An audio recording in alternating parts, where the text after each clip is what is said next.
여러분 반갑습니다. 포커스 팩트 이제 13부를 시작합니다. 오늘 영상의 제목은 사이비 사꾼 목사들의 행포로 예수님은 다시 부활하지 못하고 있습니다. 사꾼 목사들로 인해서 한국 기독교는 예수님의 정신이 심하게 훼손되었습니다. 여러분이 잘 알고 있듯이 성경에 나타나는 예수님의 모습은 가장 낮은 자들과 호흡을 함께하며 세상의 빛과 소금이 되고자 하였습니다. 기득권 세력이 오만하고 독선적인 모습을 질타하고 때로는 그들을 위해서 눈물 흘리는 기도하는 모습이 우리가 기억하는 모습의 예수님입니다. 병든 사람 또 심령이 가난한 자들이 예수님의 친구였고 동력자였어요. 예수님의 제자 대부분이 이러한 범죄에 들었던 사람들이었고 이들은 예수님을 신뢰하며 역사의 큰 물줄기를 바꾼 것입니다. 예수님의 제자들의 직업군은 대부분 힘든 환경 속의 어부들이었습니다. 어부였던 베드로, 안드레, 야고보, 요한 등이 갈릴리 출신으로 평범한 어부들이었던 것이죠. 세상의 주류가 아닌 이들이 예수님과 동력하여 세상을 변화시킨 것이었습니다. 예수의 사랑은 사랑과 자유, 평등, 박의 정신이에요. 이것은 예수님의 동역자들이 있어서 가능한 일이었고 예수님도 이를 매우 중요하게 생각하고 있습니다. 고린도전서 3장 9절에 우리는 하나님의 일을 하는 동역자들이요 여러분은 하나님의 밭이며 건물입니다. 밭과 건물의 의미를 생각해 보시기를 바랍니다. 동력이라는 의미는 평등을 의미하는 것입니다. 예수님의 평등 사상이 이것을 증명하고 있는 것입니다. 그런데 목사들은 어떻습니까? 여러분이 생각하시기에는 어떻습니까? 사이비 사꾼 목사들과 동력 관계인가요? 착각하지 말기 바랍니다. 여러분들은 사이비 사꾼 목사들의 로봇이며 종인 것입니다. 사실 현재 개신교인들이 2000년 전에 예수님을 본 것도 아니고 성경이라는 책을 통해서 예수님을 만나고 변화되는 것 자체가 기적 아닌가요? 경계심과 의심으로 가득 찬 사람들에게 2000년이 지난 지금도 예수를 믿는다는 것 그 자체가 신기하지 않습니까? 이것이 예수의 힘인 것입니다. 여러분들, 세상에는요, 수도 셀 수 없는 상품들을 판매하는 영업사원들이 있습니다. 세상에 수도 없이 많이 영업하는 사람들 중 어떤 제품을 판매하는 사람이 가장 유능할까요? 자동차 세일즈맨, 전자제품 판매원, 명품 매장 판매원, 여행 상품 판매원. 여러분들의 생각은 어떻습니까? 저는 개인적으로 보험을 판매하는 보험 상담사라고 생각합니다. 이유는요, 다른 제품들은 눈에 보이는 제품들입니다. 하지만 보험은 만질 수도 볼 수도 없는 미래 불안감에 대한 방비책의 상품을 판매한다는 것은 신뢰와 많은 공을 들여야 가능한 것이기 때문입니다. 어떻습니까? 종교와 비슷하지 않나요? 보이지도 만질 수도 없지만 믿음으로 선택하게 되는 과정이 개신교와 비슷하지 않습니까? 예수님을 따랐던 제자들과 수많은 군중들은 예수님을 통해서 현실의 든든함과 미래에 대한 희망을 가지게 된 것입니다. 그 결과 2000년이 지난 현재 예수님은 존경받는 인물 부동의 1위인 것입니다. 그런데 여러분, 예수님은 기득권자들에게 비판을 하였을까요? 비난을 하였을까요? 먼저 우리는 비판과 비난의 의미를 이해하여야 하겠습니다. 자칫 혼동하기 쉬운 단어들입니다. 우리가 일반적으로 비판과 비난은 다르다고 합니다. 먼저 비판은 현상이나 사물의 옳고 그름을 판단하여 밝히거나 잘못된 점을 지적함. 사물을 분석하여 각각의 의미와 가치를 인정하고 전체 의미와의 관계를 분명히 하며 그 존재의 논리적 기초를 밝히는 일이라고 합니다. 하지만 비난이라는 단어는 남의 잘못이나 결점을 착잡아서 나쁘게 말하는 것이라고 합니다. 어떻습니까? 예수님이 성경의 바리새인들과 기득권자들에게 준엄하게 꾸짖은 것이 비판이겠습니까? 비난이겠습니까? 당연히 비판하신 것입니다. 바리새인들과 기득권자들을 불쌍히 여기는 마음으로 비판했고 그들이 새롭게 변화되기를 원하셨던 것입니다. 하지만 바리새인들과 기득권자들은 예수님과 민중을 향해 분노의 비난을 부추겼고요. 그 결과 예수님은 십자가에 매달린 것입니다. 이처럼 비판과 비난은 엄청난 의미의 차이가 있는 것입니다.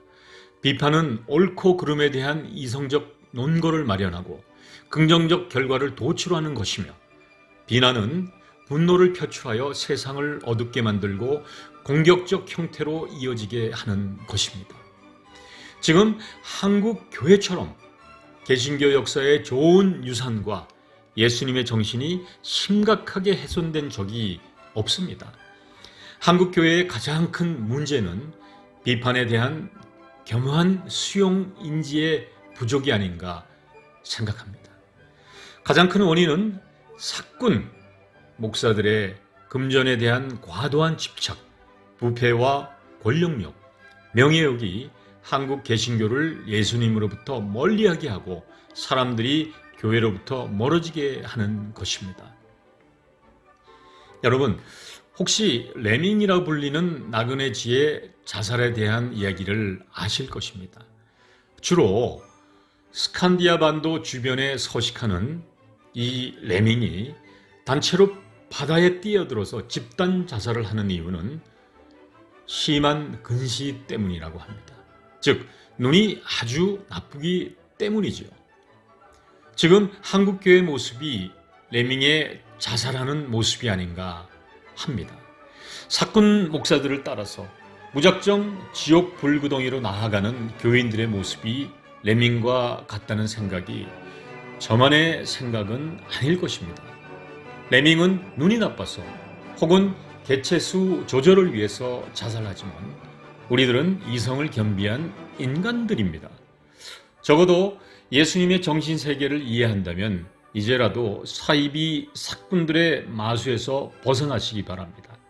사이비 사꾼 목사들이 여러분에게 저주, 벌 받는다, 주의 종에게 대적하느냐의 발언을 한다면 이 목사는 사이비이며 사꾼이며 사기꾼인 것입니다. 교인들은 목사들의 종이 아닙니다. 하나님 앞에서 동등한 주의 종들인 것입니다. 그런데 사꾼 사이비 목사들은 전매 특허처럼 자신들만이 주의 종이라고 나팔을 불어댑니다. 성경을 제대로 읽었다면 감히 이런 주장을 할 수 없는 것입니다. 많은 분들이 교회 예배에 회의와 의구심을 가지기 시작했습니다. 이유는 이렇습니다. 교회에 예수님이 없다는 이유가 가장 많습니다. 인간들의 생각만이 교회를 채우고 있고 친교단체, 사교단체, 또 교인들의 영업장으로 전락해버린 개신교의 입장을 이야기하는 것 같습니다. 기존 구사원들의 타성에 젖은 모습들, 외부와 단절하는 폐쇄성, 그리고 사이비 사꾼 목사들의 끊임없는 하나님 교회 흔들기에 사람들은 개신교에 대한 불신감을 지울 수 없는 것입니다.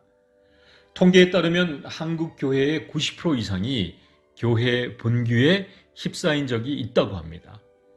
분규의 가장 큰 원인은 목사와의 갈등, 교회 재산 소유를 둘러싼 진흙탕 싸움이었습니다. 결국은 돈이며 사이비 사꾼들의 장난질입니다. 우리는 현관문을 열고 나오면 매일 만나는 이웃들과 원수가 되는 것입니다.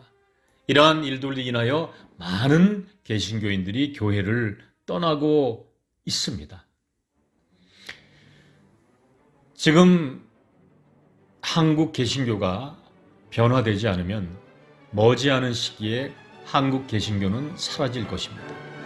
세계 종교 역사를 보아도 사람들의 확고한 지지를 얻지 못하는 종교는 신기루같이 사라진 것입니다.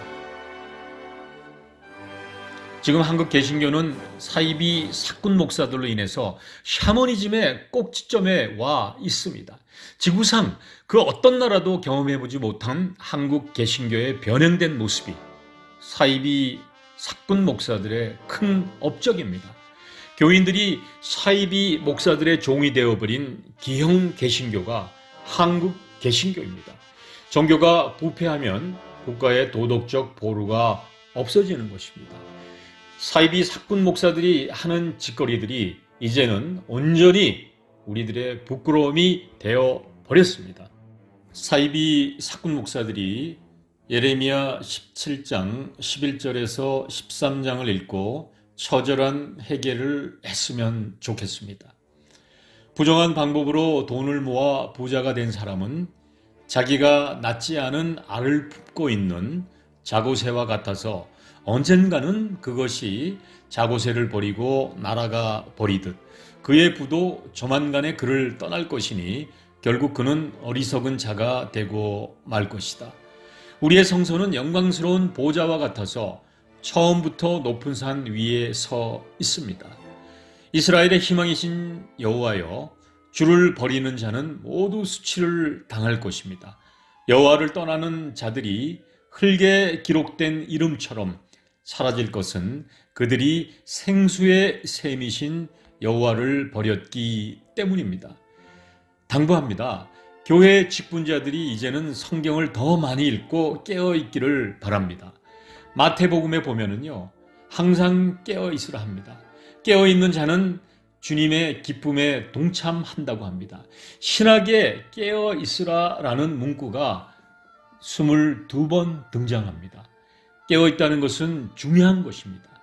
따라서 사꾼 목사들로부터 멀어지고 깨어 있기를 바랍니다.